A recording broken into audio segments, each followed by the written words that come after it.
अच्युतं केशवं रामनारायणं कृष्णदामोदरं वासुदेवं हरिं श्रीधरं माधवं गोपिकावल्लभं जानकीनायकं रामचन्द्रं भजे अच्युतं केशवं सत्यभामाधवं माधवं श्रीधरं राधितं इन्दिरामन्दिरं चेतसा सुन्दरं देवकी नन्दनं नन्दजं सन्ददे.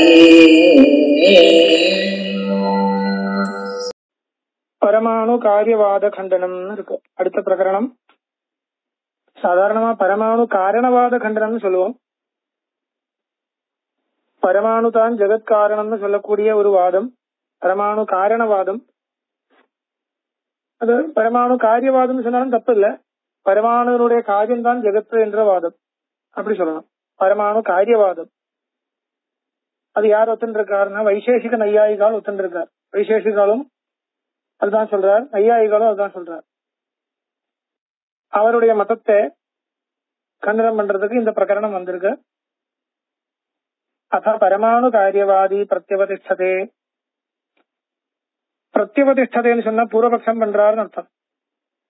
பிரத்யவதிஷ்டதே பூர்வபக்ஷம் பண்றார் என்றான். காரியகாரணையோர் கட மிருத்பிண்டயோ பிருத்திவியாத்மகத்வேன ஏகரூபத்வ தரிசனாத் ஜடத் ஞானயோ ஜெகத் பிரம்மணோ காரியகாரணத்வாயோகாத் பரமாணவயேவ ஜெகத்காரணம். அவன் சொல்ற பிரம்மத்துக்கும் ஜெகத்துக்கும் காரியகாரண பாவத்தை சொல்ல முடியாது. ஏனென்றால் பிரம்மம் ஞானஸ்வரூபம், ஜெகத்து ஜடஸ்வரூபம். ஜடத்துக்கும் ஞானத்துக்கும் காரியகாரண பாவம் சொல்ல முடியாது. அப்படின்னா உபாதான உபாதேய பாவம் சொல்ல முடியாது. ஏகரூபமா இருக்கணும், ஒரே ஜாதியோட இருக்கணும், விஜாத்தியமா இருக்கக்கூடாது. உபாதானவும் உபாதேயவும் விஜாத்தியமாக இருக்கக்கூடாதுன்னு ஒரு சம்பிரதாயத்துல போயிட்டு இருக்கார் இவர். ஒரு பார்த்திவ பதார்த்தத்துக்கு பிருத்திவி காரணம் சொல்லணும், ஜலீயமான பதார்த்தத்துக்கு ஜலம் காரணம் சொல்லணும். இந்த மாதிரி இது எங்க தெரியறதுன்னா காரியகாரணையோர் கட மிருத்பிண்டயோ, கடத்துக்கும் மிருத்பிண்டத்துக்கும் காரியம் கடக, காரணம் மிருத்பிண்டா. இது ரெண்டும் பிருத்திவி. கடவும் பிருத்திவியா இருக்கு, மிருத்பிண்டவும் பிருத்திவியா இருக்கு. பிருத்திவியாத்மகத்வேன ரெண்டும் பிருத்திவியா இருக்கிறதுனால அங்க காரியகாரண பாவம் சொல்ல முடியறது. ஆனால் பிரம்மம் ஞானஸ்வரூபம், ஜெகத்த ஜடஸ்வரூபம். இப்படி இருக்கும் பொழுது ஒன்னு இன்னொன்னுக்கு காரணம்னு சொல்ல முடியாது. அப்ப என்ன சொல்லணும்? பரமாணவயேவ ஜெகத்காரணம் சொல்லுங்கன்னு சொல்ற.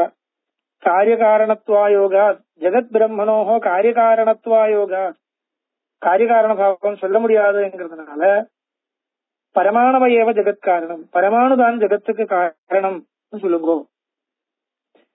நிரவயவாக நித்யாச்ச பரமாணவா, பரமாணுக்கள் எப்படி இருக்கு? நிரவயவங்களும் நித்தியங்களுமாக இருக்கு. பரமாணுவுக்கு இன்னொரு அவயவம் கிடையாது. பரமாணு மத்த எல்லா பதார்த்தத்துக்கும் காரணம், பரமாணுவுக்கு இன்னொரு காரணம் இல்லை. அதனால பரமாணு நிரவயவம் சொல்றார். அதுக்கு அவயவங்கள் கிடையாதுன்னு அர்த்தம். அப்புறம் என்ன? நித்யாஹாச்ச, நித்தியங்கள், அழிவில்லாதது. அப்பேற்பட்ட பரமாணுக்கள் தான் இந்த ஜெகத்துக்கு காரணம்னு சொல்லணும் சொல்ற. பரமாணுத்வய சம்யோகா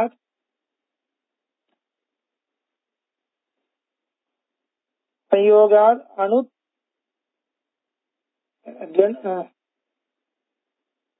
பரமாணுத்வய சம்யோகாத் அணுத்வயம் உற்பத்தியதே. அணுத்வய சம்யோகாத் द्वनुकम् उत्पद्यते. परमाणुद्वय संयोगात्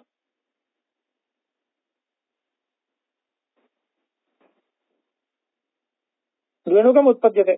அங்க இன்னொரு தப்பு இருக்கு, பிரிண்டிங்ல தப்பு இருக்கு. பரமாணுத்வய சம்யோகாத் துவனுகம் உற்பத்தியதே. ரெண்டு பரமாணுக்கள் சேர்ந்துண்டு புதுசாக ஒரு திரவியம் வர்றது. அந்த வரக்கூடிய திரவியத்துக்கு துவனுகம் பேர். அணுத்வய சம்யோகாத் துவனுகம் உற்பத்தியதே. ததஸ்திரணுகம், அந்த துவனுகத்திலிருந்து திரணுகம் வர்றது.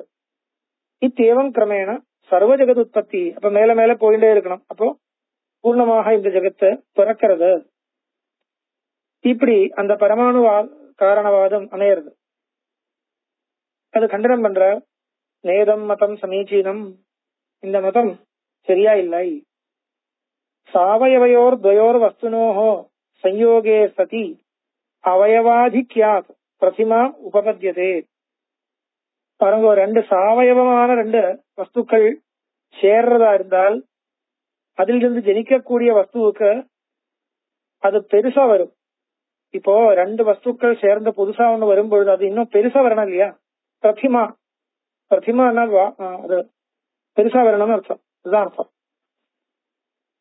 ரெண்டு கபாலங்கள் சேர்ந்த ஒரு கடமாக வரும்பொழுது அந்த ரெண்டு கபாலமும் தனியா தனியா எவ்வளவு இருக்கோ அதோட பெருசா இருக்கு இல்லையா அந்த கடம். அந்த மாதிரி ரெண்டு பரமாணுக்கள் சேர்ந்து துவனுகம் வரும்பொழுது அந்த துவனுகம் பரமாணுக்களோட விட பெருசா இருக்கணும் இல்லையா? அப்படி இருக்கணும்னால் நிரவயவ சம்யோகம் சொல்லக்கூடாது. நிரவயவமான ரெண்டு வஸ்துக்கள் சேர்ந்தால் அது நிரவயவம்னா என்ன அர்த்தம்? அதுக்கு ஒரு போர்ஷன் கிடையாதுன்னு அர்த்தம். சம்யோகமே எப்படி சொல்ல முடியும்? அங்கேயே கேள்வி இருக்கு. தாதாத்மியம் தான் வரும், சம்யோகமே சொல்ல முடியாது. பாருங்க, நீங்க அந்த சம்யோகம் என்ற சம்பந்தம், சம்யோகத்தை கொஞ்சம் மனசுல எடுத்துட்டு பாருங்க, அப்பதான் கஷ்டம் தெரியுது. ஒரு நிரவயவமான வஸ்து, பரமாணு நிரவயவம்னு சொல்றேன் நீங்க. அப்படி இருந்தால் எப்படி அந்த சம்யோகமே வர முடியும்? அதுதான் முதல் கேட்கணும். சம்யோகம் எப்படி வருது பாருங்க. ஒரு வஸ்து இன்னொரு வஸ்துவோட சேர்க்கும் பொழுது, இப்ப ரெண்டு கை ரெண்டு சேர்க்கறத வச்சுக்கோங்க. அந்த கையுடைய ஒரு போர்ஷன், ஒரு கையுடைய இடது கை வலது கை, இடது கையுடைய உள் போர்ஷன் வலது கையுடைய உள் போர்ஷன் ரெண்டும் சேர்றது. அப்படித்தானே கை ரெண்டும்? அதுதான் சம்யோகம். கம்ப்ளீட்டா சேர முடியாது, ஒரு பக்கம் தான் சேர்றது. சம்யோகம் வரும்பொழுது ஒரு பக்கம் தான் சேர்றது. இது கண்டிப்பா சொல்லியா? அப்படி சொல்லும் பொழுது ஒரு பக்கம் சொன்னா என்ன அர்த்தம்? ஒரு பக்கம், ஒரு சைடு. ஒரு சைடுன்னு எப்ப சொல்ல முடியும்? அந்த வஸ்துக்கு ஒரு 3 டைமென்ஷன் இருக்கணும். அந்த டைமென்ஷன்ஸ் எல்லாம் இருக்குன்னா என்ன அர்த்தம்? சாவயவம்னு அர்த்தம். நிரவயவமான ஒரு வஸ்துக்கு டைமென்ஷன்ஸே இருக்க முடியாது. அந்த டைமென்ஷன்ஸ் இருக்குன்னா என்ன அர்த்தம்? அது சாவயவம், அதுக்கு அவயவங்கள் உண்டு என்ன அர்த்தம். அப்ப பரமாணு நிரவயவம்னு வச்சுட்டு பார்த்தால் அதுக்கு சம்யோகமே இருக்க முடியாது. சம்யோகம் இருந்தாலும் அந்த சம்யோகத்தினால வரக்கூடிய வஸ்துவுக்கு பிரதிமை இருக்க முடியாது. பிரதிமை பெருசா இருக்க வரணும் இல்லையா? அது வர முடியாது. அப்போ இதம் ஸ்தூலம் ஜெகத பரமாணுபியா உற்பத்தியதே சொல்ல முடியாம போயிடும். சரி, பரமாணுவுக்கு இன்னொரு அவயவம் இருக்குன்னு வச்சுக்கோங்களேன், அவன் என்ன தோஷம்? அப்போ அனவஸ்தைன்னு தோஷம். அனவஸ்தா, பரமாணுவுக்கு ஒரு அவயவம், அதுக்கு இன்னொரு அவயவம், அதுக்கு இன்னொரு அவயவம், அப்படி போயிட்டே இருக்கும், அனவஸ்தை. அதனால சாவயவயோர் துவயோர் வஸ்துனோ சம்யோகே சதி அவயவாதிக்யாத் பிரதிமா உற்பத்தியதே கூபஜலஸ்ய வருஷஜல சம்யோகாத் விருத்திவத் தஸ்யைவ சாவயவஸ்ய வஸ்துனः அவயவநாசாத் க்ஷயश्च உபபத்யதே ஜலாஹரணாத் கிரீஷ்மே கூபஜல க்ஷயவத் பிரகிருதே து நிரவயவ பரமாணுத்வய சம்யோகாத் கதம் அணுத்வரூபஸ்ய கதம் பிரதிம்னः உற்பத்தி. அணுத்வரூபஸ்ய பிரதிம்னः இருக்கு, அது தப்பு. கதம் அணுத்வரூபஸ்யான்னு வரக்கூடாது, வேற ஏதோ இருக்கு. பிரதிம்னः உற்பத்தின்னு போறோம். சரி, என்ன சொல்றார்? இப்ப சொன்ன விஷயம்தான். சாவயவயோர் துவயோர் வஸ்துனோ சம்யோகே சதி அவயவாதிக்யாத் பிரதிமா உற்பத்தியதே. ஒரு பிரதிமை பரிமாண ஆதிக்கம் வரணும் என்றால் அது சாவயவமான வஸ்துக்களுடைய சயோகமா இருக்கணும். அதுக்கு உதாரணம் காமிக்கிறார். கூபஜலஸ்ய வருஷஜல சயோகாத் விருத்திவத். கூபஜலஸ்ய வருஷஜல சயோகாத், கூப்பத்துல ஜலம் இருக்கு, விருஷ்டி காலத்து இன்னும் ஜலங்கள் ஜல கணங்கள் வந்து சேர்றது, இது சயோகம் தானே? ஆமா. அந்த சயோகத்தினால விருத்தி ஏற்படுறது. கூப்பத்தில் இருக்கிற ஜலம் மேல மேல வர்றது எப்படினால் அந்த புது புது ஜல கணங்கள் வந்து சேரும் பொழுது அது சாவயவமான வஸ்து வந்து சேர்றது. அதனாலதான் அந்த விருத்தி ஏற்படுறது, இல்லைன்னா வராது. கூபஜலஸ்ய வருஷஜல சயோகா விருத்திவத் தஸ்யைவ சாவயவஸ்ய வஸ்துனஹ அவயவநாசாத் க்ஷயச்ச உபபத்யதே. அந்த சாவயவமான வஸ்துவுக்கு அவயவங்கள் நசிக்கும் பொழுது க்ஷயம், நாசம், அதுவும் வரலாம். ஜலாஹரணாத் கிரீஷ்மே கூபஜல க்ஷயம் க்ஷயவத். கிரீஷ்ம காலத்துல சம்மர்ல அந்த ஜலகணங்கள் எல்லாமே போயிடுறதுன்றதுனால, பாஷ்பமா போயிடுறதுனால அந்த ஜலக்ஷயம் ஏற்படுறது. பிரகிருதேது. இந்த இடத்துல எப்படி நம்ம வேதாந்தத்துல என்ன வரும், நீங்க வேதாந்தத்துல இல்ல நியாயசாஸ்திரத்துல நீங்க சொல்ற மாதிரி நிரவயவாத் பரமாணு துவய சயோகாத் பிரபஞ்ச உற்பத்தி சொல்ல முடியுமான்னு கேட்டா, அப்படி சொன்னால் பிரபஞ்சத்துக்கு விருத்தியே ஏற்பட முடியாது, பரமாணுவிலிருந்து துணுகமே வர முடியாது. பகவோபி நிரவயவாக பரமாணவः சயுக்தாக ஏக பரமாணு பரிமாணாக ஏவ பவந்தி. எத்தனை பரமாணுக்கள் சயோஜிச்சாலும் ஒரு பரமாணுவுக்கு எவ்வளவு சுரூபம் பெருசா இருக்கோ அவ்வளவுதான் வரும், ஒன்னும் விருத்தி வர போறதில்லை.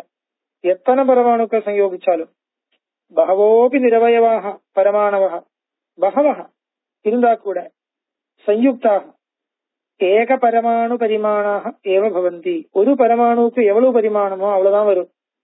எப்போ நீங்க சொல்ற மாதிரி நிரவயவமான பரமாணுவுக்கு சயோகம்னு சொன்னால் தேஷாம் அவயவாபாவாத் அவயவ ஆதிக்க பிரயுக்தத்வாச்ச பரிமாணாதிக்ய.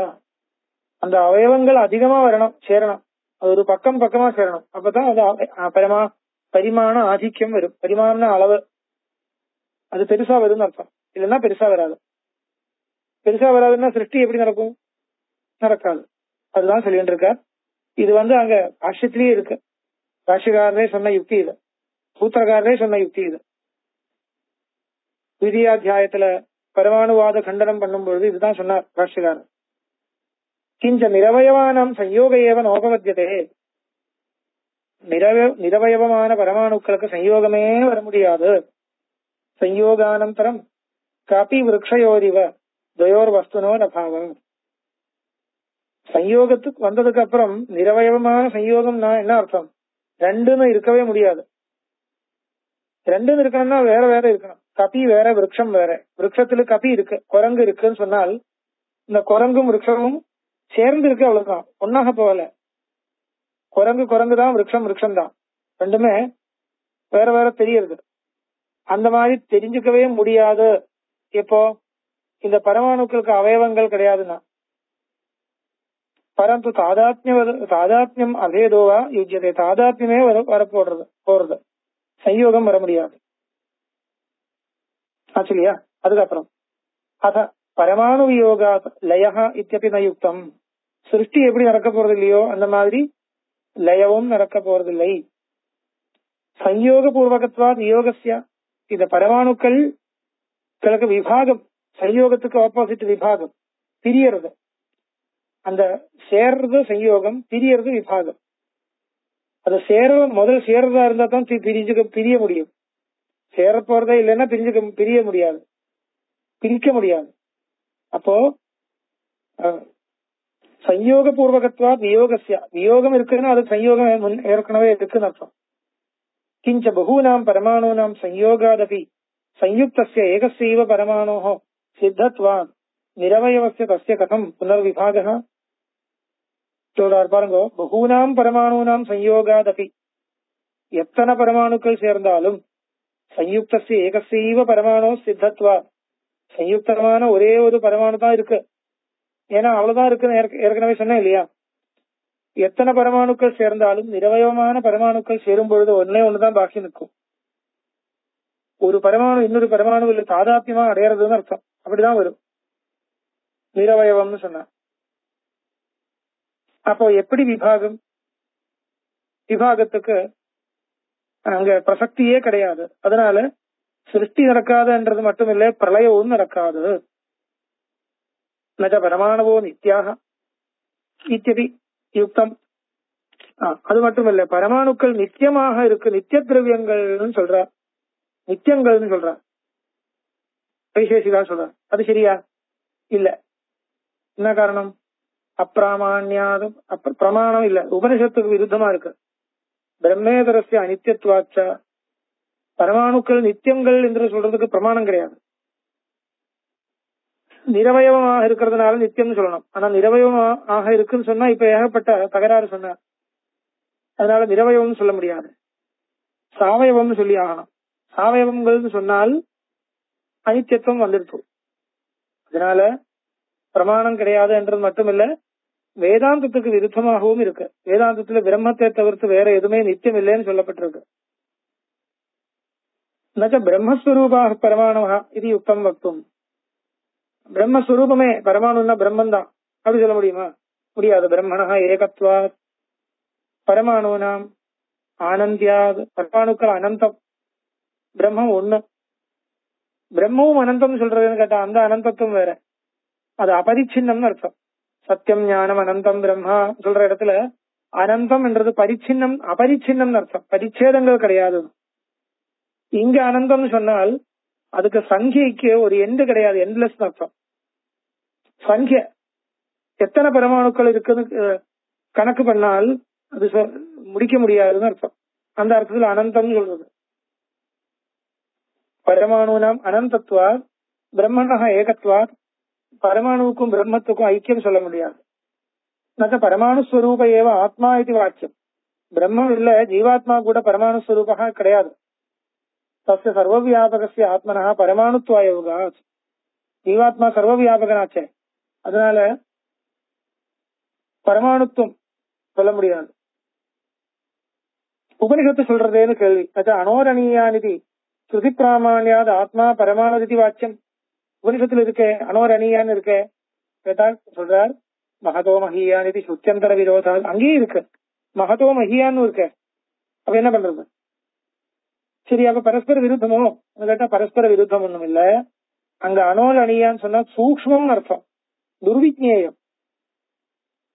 ஆத்மாவினுடைய சுரூபத்தை தெரியறது சுலபம் இல்லை என்றது காமிக்கிறதுக்கு அனோரணீயான் மகதோமகியான்னு சொல்லியிருக்கு. அங்க பரிமாணத்தினுடைய சர்ச்சையே கிடையாது,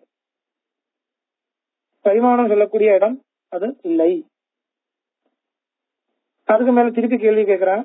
நனு ஜீவஹ பரமாணுரேவ உத்கிராந்தியாதிஷு சமீபஸ்தைரப்யதிருஷ்யமானத்வாத் இது சேத்.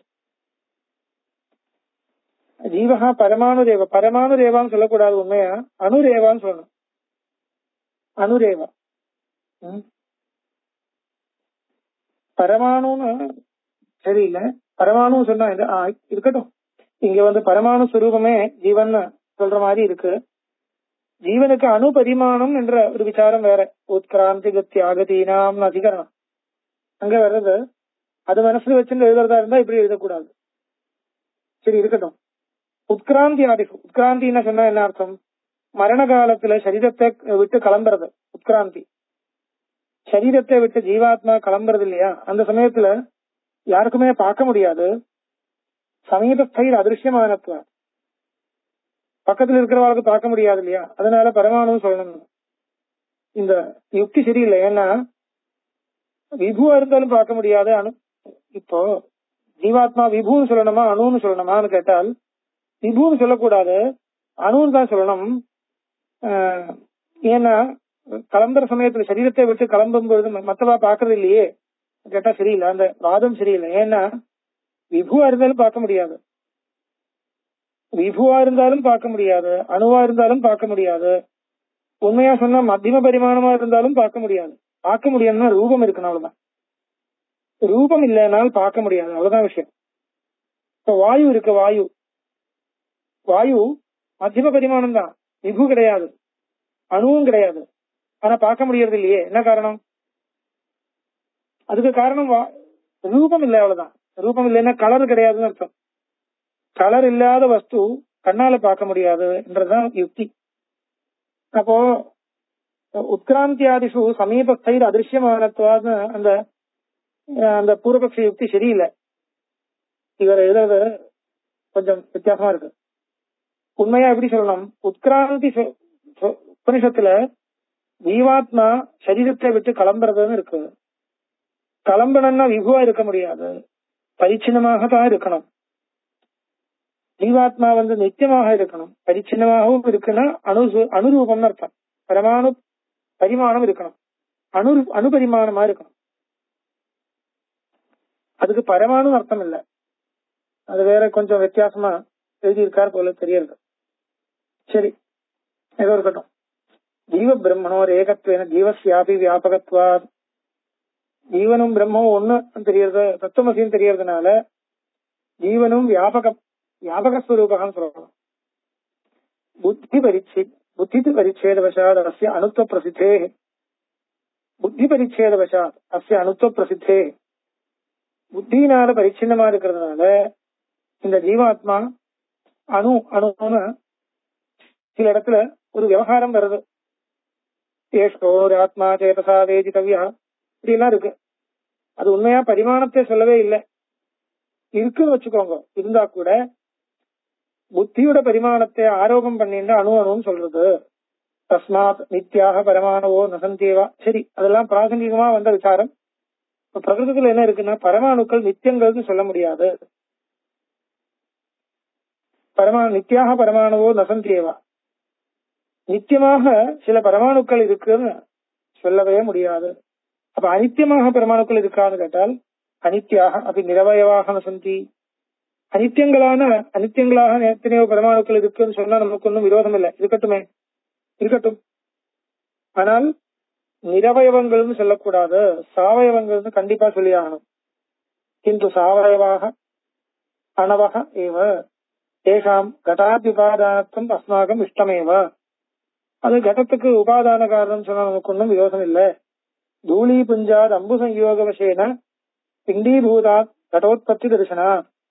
தூளி புஞ்சாத் அம்பு சம்யோக வசேன, முதல்ல தூளி கணங்கள் பொடியா இருக்கும் இல்லையா, அதுல ஜலம் போட்டு அதை மிக்ஸ் பண்ணி ஒரு பிண்டமாக மாத்தி அதுக்கப்புறம் பரிணாமத்தை ஏற்படுத்தி அப்படித்தானே கடம் பண்றது. அதனால அதனுடைய மூல ரூபம் பொடியா இருந்தது, அந்த மண்ணு பொடியா இருந்தது இல்லையா, அது வச்சுட்டு ஒருத்தர் இந்த மாதிரி இந்த அத்தனை உலகத்துக்கும் மூலமாக இருக்கக்கூடியது பரமாணுக்கள் சொல்றதா இருந்தா வச்சுக்கோ, ஒன்னும் நமக்கு அதுக்கு விரோதம் கிடையாது. ஏதாவதா ஜெகதः பிரம்மகாரியத்துவ வியாகாத, இதனால மட்டும் பிரம்மன்தான் ஜெகத்காரணம் என்ற வாதம் அவருக்கு போகாது. என்ன காரணம்? பிரம்ம காரியத்வா கேஷாம் அணுனாமதி, இந்த அணுவும் பிரம்ம காரியமா சொல்லாமே. அணு நீங்க சொல்றேன், அது பிரம்மத்தினுடைய காரியமாக வச்சுக்கோங்க, சரியா போச்சு, அவ்வளவுதான். அதனால பரமாணு ஜெகத்துக்கு காரணம் கிடையாது, அது விசாரம். ஷஷ்டம் பிரகரணம் முடிஞ்சு போச்சு. அதுக்கப்புறம் ஸ்வபாவ காரியவாத கண்டனம் கொஞ்சம் ஆரம்பிக்கிறேன். ஸ்வபாவ காரியவாத கண்டனம் இது என்ன பார்க்கலாம். அத ஸ்வபாவ காரியவாதி பிரத்யவதிஷ்டதே அக்னேர் ஔஷ்ணியமிவ சிருஷ்டிஸ்திதிலயாः ஜகத ஸ்வாபாவிகா ஏவ அங்குராதிகமிவ பிருத்திவியாதி பூதபஞ்சகம் ஸ்வபாவாதேவ ஜாதம். ஸ்வபாவவாதம்னா நேச்சுரல் அர்த்தம், நேச்சுரல் வித்தவுட் எனி எக்ஸ்டர்னல் கோஸ் அர்த்தம். எக்ஸ்டர்னலாக இந்த பிரபஞ்சத்துக்கு ஒரு காரணம் வெளியிலிருந்து வேணும்னு யாரும் நினைக்க கூடாது. காரிய காரண பாவமே வேண்டாம். புதிய சுவாவம் பிரபஞ்சத்துக்கு உற்பத்தி ஆகிறது, லயமாகிறது, திருப்பி உற்பத்தி ஆகிறது, மீண்டும் லயம் மாறிண்டே இருக்கிறது என்றது பிரபஞ்சத்தினுடைய ஒரு சுவாவம். அதுக்கு ஒரு நியாமகன் தேவையில்லை, காரணமும் தேவையில்லை, போயிட்டே இருக்கும். செல்ஃப் கண்ட்ரோல்டு அர்த்தம். செல்ஃப் கண்ட்ரோல்டா இருக்கட்டுமே, உலகத்துக்கு வெளியில் ஒரு கண்ட்ரோல் தேவையில்லை. ஸ்வயம் நியந்திரதா பிரபஞ்ச சொல்லலாமே. அத ஸ்வபாவவாதி பிரத்யவதிஷ்டதே அக்னேர் ஔஷ்ணியமிவ. அக்னிக்கு ஔஷ்ணியம் வந்தது மாதிரி. அக்னிக்கு எப்படி ஔஷ்ணியம் வந்தது கேட்டால் அக்னியுடைய சுபாவம் அவ்வளவுதான். சிருஷ்டி ஸ்திதிலயாக ஜெகத் ஸ்வாபாவிகாக ஏவ அங்குராதிகமிவ பிருத்திவியாதி பூத பஞ்சகம் ஸ்வபாவாதேவ ஜாதம். அங்குராதிகமிவ எப்படி அது ஒரு வித்து பீஜம் கஷேத்திரத்துல போடுறதா இருந்தால் அது அங்குரமாக வளர்றது. அந்த மாதிரி அதுக்கு ஒரு காரணம் ஒன்னும் கண்டுபிடிக்க முடியாது, வளர்றது அவ்வளவுதான். ஏன் வளரணும் கேட்டா அதனுடைய சுபாவம் அவ்வளவுதான். அதுக்கு அந்த ஒரு சர்க்கம்ஸ்டன்சஸ், அதுக்கு வளர்றதுக்கு தேவையான அந்த ஒரு சர்க்கம்ஸ்டன்சஸ் கிடைக்கிறதா இருந்தால் டெஃபினெட்லி இட் வில் grow. அதனால அது அதனுடைய சுபாவம் அவ்வளவுதான். சயோகாவசா சைதன்யம் ஸ்வத ஏவ ஜாதம். சைதன்யம் எப்படி வந்தது? காரணத்தில் இல்லாத ஒரு குணம். சைதன்யம்னா ஞானம். இந்த நம்மளுடைய உடம்பு பாஞ்ச பௌத்திகமா இருக்கு, 5 பூதங்களால கிரியேட் பண்ணப்பட்டது. அந்த 5 பூதங்களும் தனித்தனி பார்த்தா அதுக்கு ஞானம் கிடையாது. பிருத்திவிக்கு ஞானம் கிடையாது, ஜலத்துக்கு கிடையாது, வாயுக்கு கிடையாது, எல்லாமே ஜடமா இருக்கு. ஆனா இந்த சரீரமாக மாறும் பொழுது நமக்குள்ள ஒரு ஞானம் ஒண்ணு விசேஷமாக தெரியறது. இது எப்படி வந்தது? ஆத்மாவினுடைய குணம்னு சொல்ல முடியாது, நீங்க ஆத்மாவே ஒத்துக்கிறது இல்ல. சார்வாக மதம் தான் இது, சார்வாகாலுடைய மதம் தான் இப்ப சொல்றது. திருப்பி ஆத்மானு கிடையாது, சரீரம் தான் ஆத்மா. அப்போ அந்த சரீரம் பாஞ்ச பௌதிகமாச்சு. ஒவ்வொரு பூதத்திலையும் ஞானம் கிடையாது, சரீரத்தில் எப்படி வந்ததுன்னு கேள்வி. அப்ப சொல்ற சயோகவசாத் சைதன்யம் ஸ்வத ஏவ ஜாதம். பாருங்க, எப்படி வந்ததுன்னு கேட்கவே கூடாது. நானே ஏற்கனவே சொன்னேன் கேக்குறேன். எப்படி வந்தது கேட்கவே கூடாது, வந்தது அவ்வளவுதான். எப்படி வந்தது என்ற கேள்வியே கிடையாது. அந்த பஞ்சபூதங்கள் ஒரு விசேஷமாக ஒரு காம்பினேஷன், சரீரம் என்று சொல்லக்கூடிய ஒரு காம்பினேஷன் ஏற்படுறது. அந்த காம்பினேஷன் வந்தா உடனே சைதன்யம் ஞானம் வரும். அதுதான் ஞானம், சைத்தன்யம் சொல்லக்கூடியது. ஜீவன், ஜீவன் சொன்னா தனி ஒரு வஸ்து கிடையாது. இப்படி இவாளுடைய மதம். தத் சயோகவசாத் சைதன்யம் ஸ்வத ஏவ ஜாதம். சுதா ஹரித்ரா சயோகாத் ஆருண்யவத். சுதா ஹரித்ரா சயோகாத். சுதானா சுண்ணா, ஹரித்ரானா மஞ்சள். இது ரெண்டும் சேர்ந்தால் சிவப்பு கலர் வரும். சுண்ணா வெள்ளையா இருக்கு, மஞ்சள் மஞ்சையா இருக்கு, சிவப்பு கலர் எப்படி வந்ததுன்னு கேட்க முடியுமா? கேட்டா பதில் இல்ல. அது அப்படி சேர்ந்தா வரும், அவ்வளவுதான். அது அதனுடைய சுபாவம். அந்த மாதிரி இந்த 5 பூதங்கள் பலவிதமா சேர்றது, அதனுடைய காம்பினேஷன்ஸ், வெரைட்டிஸ் ஆஃப் காம்பினேஷன்ஸ். அதுல ஒரு கடரூபமாக மாறும் பொழுது அதுக்கு சைதன்யம் கிடையாது. நம்மளுடைய பிராணிகளுடைய சரீரமாக மாறும் பொழுது அதுக்கு சைதன்யம் இருக்கு. இதுல என்ன புதுசா சொல்ல வேண்டியதான், சரளமாக சொல்லலாம் இல்லையா? அதனால எங்களுடைய ஆத்மவாதம் எல்லாம் தப்பு இப்படி நிரூபணம் பண்ணுவார் சார்வாக. மற்ற சைதன்யம் சயுக்தம் பூதபஞ்சகமேவ தேகி துச்சதே. சதைதன்யம் சயுக்தம் பூதபஞ்சகம்.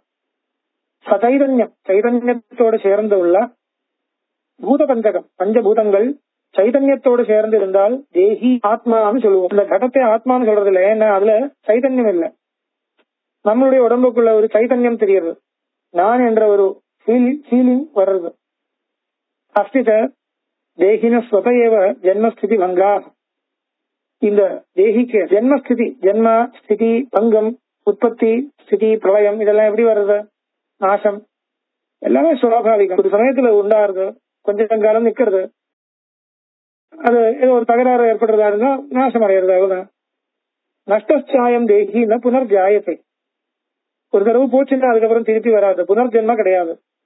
நிர்வாணஸ்ய பிரதீபஸ்ய புனருதயா தரிசன. நிர்வாபிதஸ்ய பிரதீபஸ்யான்னு சொல்லணும். நிர்வாபிதஸ்ய பிரதீபஸ்ய, ஒரு பிரதீபம் விளக்கு கட்டு போச்சுன்னா அத திருப்பி வராது. அத நிர்வாபம் பண்றதா இருந்தால் திருப்பி அது ஜொலிக்க முடியாது. திருப்பி வேணும்னா திருப்பி அக்னி கொண்டு வரணும். லைட்ல நம்ம எலக்ட்ரிசிட்டியா இருந்தா அதுக்கு வியவஸ்தை பண்ணி வச்சிருக்கோம் ஏற்கனவே. சுவிட்ச் போட்டா வரணும், சுவிட்ச் பண்றதா இருந்தா போகணும். அந்த மாதிரி ஒரு வியவஸ்தை பண்ணி வச்சிருக்கேன். அது நம்மளே பண்ணின வியவஸ்தை. அதை சாதாரணமா போச்சுன்னா போச்சு, அவ்வளவுதான். புதுசா வருதுன்னு கேட்டா புதுசா வருது, இன்னொன்னு போனது வருது கிடையாது. எந்த தீபஜ்வாலை போயிடுத்தோ அந்த தீபஜ்வாலை திருப்பி வருமா? வராது. அந்த மாதிரி ஒரு ஆத்மா போச்சுன்னா, ஆத்மானா என்ன, சரீரம் தானே, சைதன்ய சகிதம் சரீரமேவா ஆத்மா இதுதானே இருக்கு. அதனால அது போச்சுன்னா அதுக்கப்புறம் திருப்பி வர்றதுக்கு வாய்ப்பே இல்லை. ஏவம் தேகினஹா பூர்வ ஜென்மாபி நாஸ்தி, பூர்வ ஜென்மாவும் கிடையாது, உத்தர ஜென்மாவும் கிடையாது. தேகாதிரிக்தஸ்ய அபாவா, தேகாதிரிக்தமாக ஒரு ஆத்மா கிடையவே கிடையாது. உற்பத்தே பிராக் தேகஸ்தீவாசத்துவ, அப்ப தேகம்தான் ஆத்மான்னு சொல்லணும். தேகம் உற்பத்திக்கு முன்னாடி கிடையவே கிடையாது. அதுக்கப்புறம் இறந்து போனதுக்கு அப்புறம் தாகம் பண்ணியாச்சுன்னா பஸ்மமா போயிடுச்சு, பஸ்மாந்தகம் சரீரம், அப்படித்தானே. அதனால திருப்பி வர்றதுக்கு இன்னும் வாய்ப்பே இல்லை. சரீரம் திருப்பி வராது எல்லோருக்கும் தெரியும். யாவத் ஜீவம் சுகம் ஜீவேத் ருணங்கிருத்வா கிருதம் திவேத் சார்வாக சொல்றாரு இல்லையா. பஸ்மீபூதஸ்ய தேகஸ்ய புனராகமனம் குதஹ, தேகம் போச்சுன்னா அதுக்கு புனः திருப்பி வருமா கேட்ட, தேகம் வராத எல்லோருக்கும் தெரியும். தேகத்தை தவிர்த்து தேக விலட்சணமாக ஒரு ஆத்மான்னு ஒண்ணு தனி இருக்கு நம்மளுடைய வாதம். அந்த வாதம் ஒத்துக்கிறது இல்லைனால் புனர்ஜென்மத்தை கண்டிப்பா சொல்ல முடியாது. அதனால புனர்ஜென்மமே கிடையாது. இந்த மாதிரி சார்வாகாலுடைய மதத்தை சுவாவவாதம்னு சொல்லி திருப்பி எடுத்துட்டு வந்திருக்கார். இது கண்டனம் பண்ணணும், அது அப்புறம் பார்க்கலாம். நமஸ்காரம்.